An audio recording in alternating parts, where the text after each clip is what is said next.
Welcome everybody to our show. This is Custom Fab Garage on our channel Octane TV on YouTube. Make sure you go down below and hit that subscribe button, and on top of that make sure that you hit the notification bell so that you can get all the new content that comes out weekly and even every day. We are going to be doing this 2017 Nissan Altima.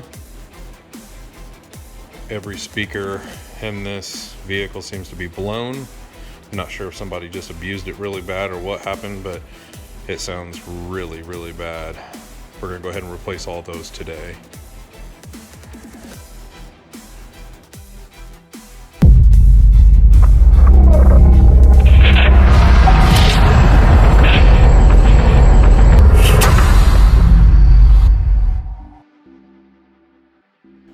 Okay, so we're working on this 2017 Nissan Altima. If you want to tell us what you're doing here, we're using our plastic pry tool right here. We have to take down the pillar to get to the little plastic cover for the speaker. So first step is we're going to need to remove this actual A-pillar because that A-pillar is blocking that from being able to come up. Look at him work his magician hands. So kind of show the camera what you just did right there, Big Pimpin'. Okay, so on the back here, there's this little bitty metal piece that slides into a little bitty piece up here. It's a little so you're trying clip. To pull that out to get that clip out? Mm-hmm. Okay. And then you have to wiggle this down here. Pull that up. Because there's two clips. And those clips are probably what's keeping that piece from coming up. Mm-hmm. Okay. So on the back here, you got this little like restraint, that way it don't. Yeah, we'll just let that fold and dangle.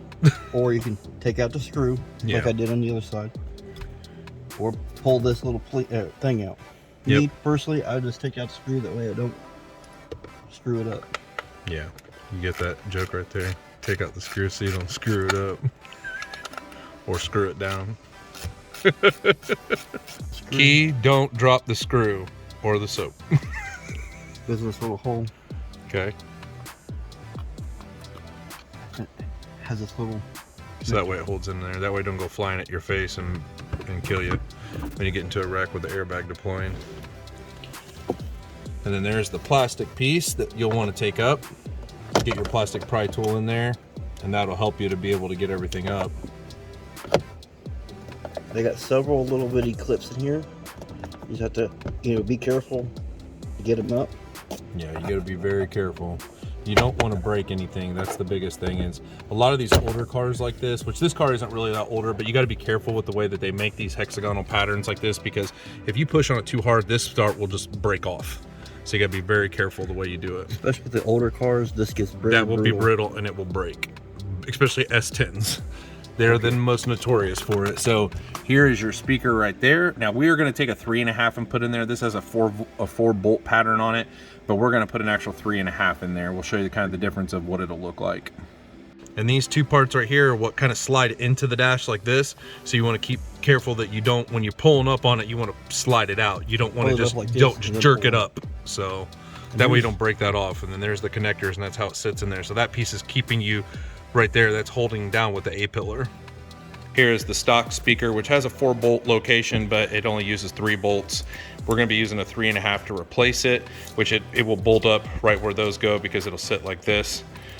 This is your 3.5 magnet. This is your stock magnet right here. Both are 4 ohm, just a much better speaker here. We're going to add these, the BB4PR. Now I would use a 3.5. They make a 3.5 inch version, but I only have the 4 inch, so I'm gonna put those on there just for extra protection to base blockers, so you don't blow these, because these do not have a built-in crossover or capacitor, but these do, if you see right here. So I'm gonna go ahead now. My tweeter does have one, I believe. Yep, right there. But I just want to make sure that the speaker doesn't get overpowered or they turn it up too much with the bass. So I'm gonna put these in here just as an added protection. And these are the speakers we're gonna be using today. These are really good speakers for doing dash speakers. I'll put the link down below for you can purchase them through Amazon, and it'll come directly right to your house.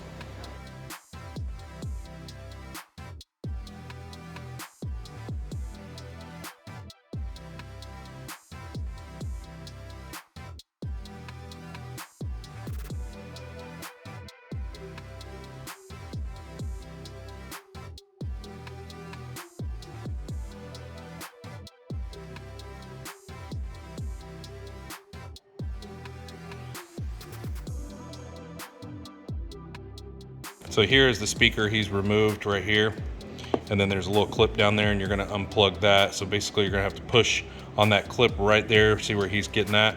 And then you click that down and then that will unplug that speaker for you. Now these do have a pretty good amount of depth down in there. The new speakers that we're putting in have pretty big speakers on them, or magnets, I apologize. So you do have a pretty decent amount of room. Now what I would recommend is using a speaker adapter harness. We do not have any in stock, nor did anybody have any right now. So unfortunately we're gonna have to tap these, but I would recommend getting a speaker harness. That way you can just plug and everything's plug and play right into the speaker. All right, so we usually don't do things like this. We usually will just use a speaker harness, you know, connector, but we went ahead and T-tapped this. The part right here that where you push down on the top right here, we used the left as the positive, and we also ran a base blocker in here, and then this will plug into our speaker.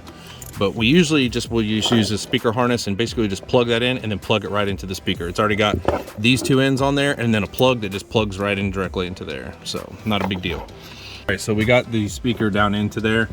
Now we're gonna have to put the bolts down to actually bolt it down into the top.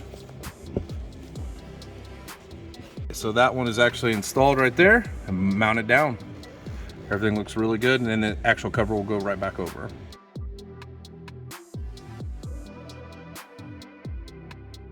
All right, and then this is how the actual grill goes back over. You just slide it in down there with those two tabs.